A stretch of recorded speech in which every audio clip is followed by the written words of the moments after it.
السلام عليكم، كي دايرين؟ لاباس عليكم؟ كنتمنى تكونوا بخير على خير، ومرحبا بكم من جديد على قناه ريم اسيل. كنتمنى ان شاء الله يلقاكم هذا لا فيديو نتوما باحسن الاحوال واموركم طيبه ان شاء الله. واليوم ان شاء الله غادي نشارك معكم بسطيله لاحقه وطريقه كتجي معلكه وزوينه بزاف، تقدروا تطيبوها لضيوفكم ولما لا حتى اللي كيصاوبوا لي كوموند. كتجي رائعه بزاف ومقاديرها مضبوطه. وبسم الله على بركة الله غادي نبدي معكم في الطريقة والمقادير في نفس الوقت. عندي هنا كما كتشوفوا 3 كيلو ديال الدجاج و6 البيضات والبيض ديال السمان للتزيين، وهنا التوابل واللوز افيلي و500 غرام ديال اللوز ونص كاس ديال الزيت مخلط مع الزيت البلديه والزيت الروميه والحامض مسير 2 كيلو ديال البصل. قبل ما نبدي معكم ما تنساوش تخليو لي لايك لا فيديو وتبارطاجيو مع الاهل والاحباب. اول حاجه غادي نبديو بها غادي نشرملو الدجاج. عندي التوابل هنا ملعقه كبيره ديال التوابل ديال البسطيله، ضروري انكم ديروهم ديال الدجاج، وملعقه كبيره ديال الخرقوم، وملعقه كبيره ديال السكينجبير او الزنجبيل، واحد ضمه ديال الزعفران وإلا كان زعفران حور يعني من الافضل، والضمه ديال السمن حتى هو الا كان عندكم السمن متوفر ديروا واحد الملعقه صغيره كيكون يعني المذاق افضل، ونصف حامضه هنا راه كما كتشوفوا يعني طحنتها مزيان او طحنوها ولا تقطعوها رقيقه، ومن بعد كتحيدوا لها داك القشور ديالها ولا داك الجلوفه اللي كيبقاو فيها باش هكا ما كيبقاو لكمش كيعطيو لكم المروريه في الدجاج. صافي هنا كنشرم الدجاج، من الاحسن انكم تخليوه يعني واحد المده وهو مشرمل بهذا الشكل باش هكا كيجي لكم بنين. بالنسبه للكميه ديال الدجاج راني قلت لكم عندي هنايا 3 كيلو ديال الدجاج. بالنسبه للحجم ديال البسطيله راه يعني بسطيله متوسطه، ماشي الكبيره كاع وماشي الصغيره كاع، المهم البسطيله كتجي متوسطه.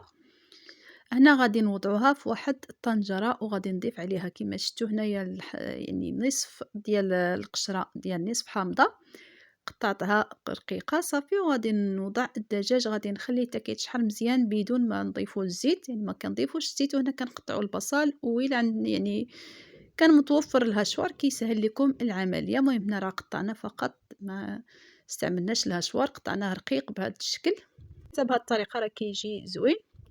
صافي هنا غنمروا اللوز. عندي اللوز هنا من بعد ما كنقشرو وكنفسخوه كنديروه يتقلى على النار اللي كتكون مهيله بطبيعه الحال والزيت تكون بارده. صافي هنا غادي نضيف البصل من بعد ما كتشحر لينا يعني الدجاج مزيان، كنضيفوا البصله وكنخليوه طيب، ما كنضيفوش الزيت في الاول.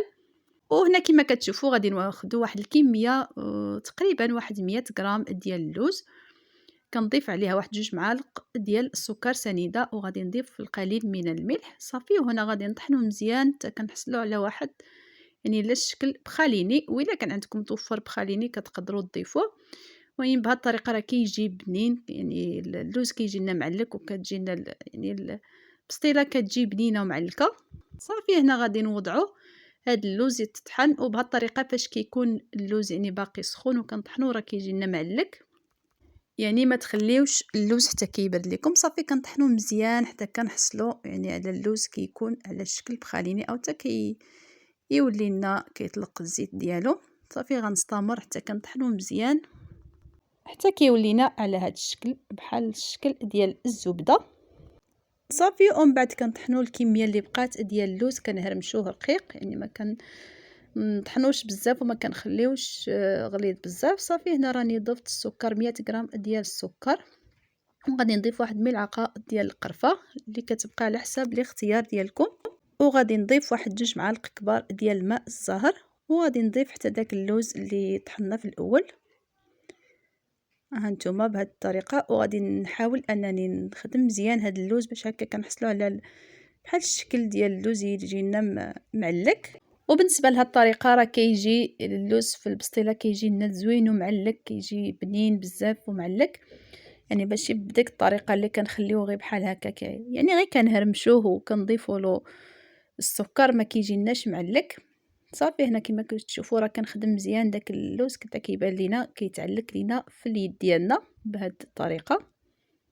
وهنا غادي نمروا للدجاج من بعد ما كنصفيوه كنخليوه حتى كيستقطر مزيان. صافي كنحيدوا له العظم وكنفرتوه كما معروف يعني البسطيله.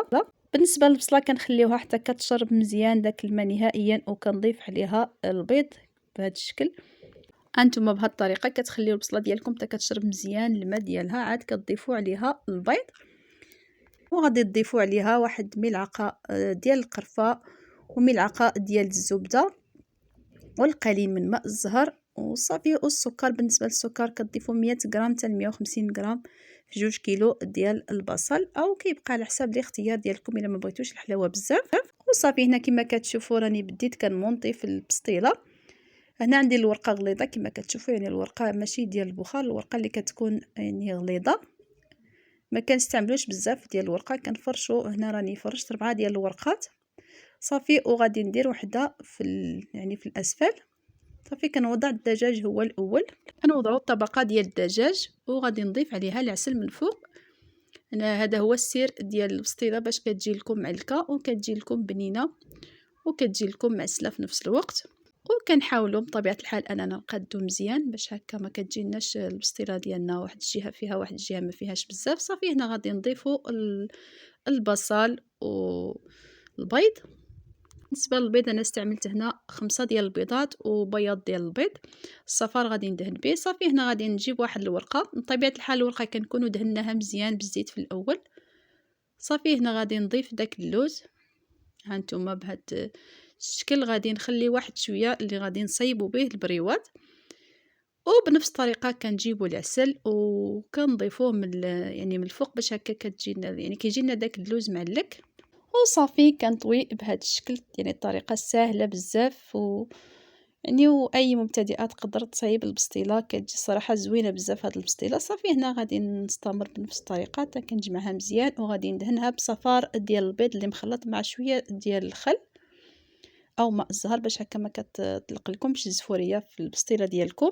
كندهن مزيان باش هكا كيلتصق الوراق وما كتحليناش. صافي هنا غادي نلمطوها. غادي نجيب هنايا، المهم انا غادي نستعمل فقط 2 ورقات باش هكا ما كنكثروش الورقه بزاف. كما قلت لكم هاد الورقه غليظه ماشي ورقه رقيقه، ماشي ديال البخار. صافي هنا غادي ندهن مزيان بالصفار ديال البيض وغادي نلمطها مزيان بهاد الورقه هكا. وهنا بالنسبه يعني بهاد الطريقه الا بغيتو طيبوها غير بهذا الشكل او تقدروا تزينوها بالورقه كما غندير لها انا. المهم بالنسبه للتزيين راه كيبقى لكم الاختيار. هنا راني غادي نجيب واحد الورقه وغادي نقطعها على 2 يعني على النصفين بها باش غادي نحاول انني ندير التنيات. المهم ما غاديش ندور كامل على البسطيله، فقط يعني جوج جهات فقط. كنتمنى ان شاء الله يكون الشرح واضح. ها نتوما صافي كنجيب الورقه اللي كنكونوا دهناها مزيان بالزيت، ولا بغيتو ديروا حتى الزبده. المهم انا كنفضل ندهن فقط بالزيت، اللي كتعجبو حتى الزبده يقدر يدير الزبده. المهم انا كندهن فقط بالزيت. وبالنسبه للزيت اللي كندهنوا به البسطيله اللي كندهن بها انا، داك الزيت اللي كنقلي فيه اللوز هو اللي كندهن به البسطيله.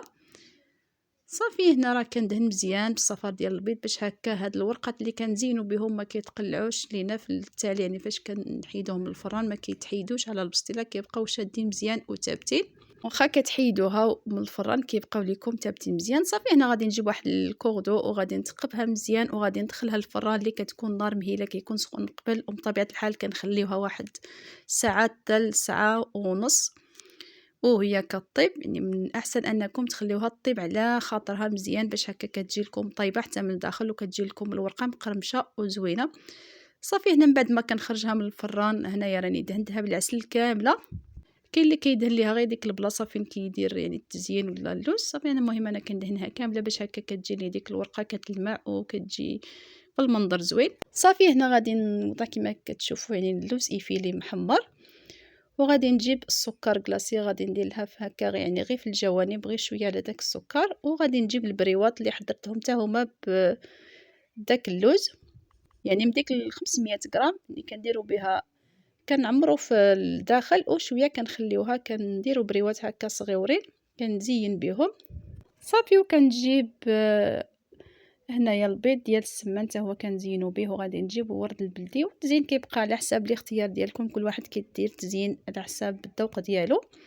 بالنسبه للكميه ديال الورقه اللي خدات لي هاد البسطيله راه خدات لي 500 غرام نيشان، يعني ما شطت منها حتى شي حاجه. وهاد البريوات اللي زينت بهم يعني الورقه ديالهم بوحدها ماشي من داك 500 غرام. يعني المهم خدات لي 500 غرام ديال الورقه، وهاد شويه ديال البريوات حتى هما يعني ما داخلاش في ديك 500 غرام. صافي هنا كنجيب واحد شويه ديال الورق ديال يعني الذهبي كنزين به، وهذا هو الشكل النهائي ديالها. كنتمنى ان شاء الله تكون نال الاعجاب ديالكم وعجبكم هذا الفيديو. وبالنسبه للثمن ديال هاد البسطيله تقدروا تخرجوها ب 350 حتى 400 درهم على حسب التزيين اللي درتو لها، المكونات اللي دخلتو فيها. وكما كتعرفوا دابا راه كلشي غالي. وهكا كنكون وصلنا لنهايه الفيديو. الى فيديو اخر ان شاء الله. بسلام عليكم، خليتكم على خير.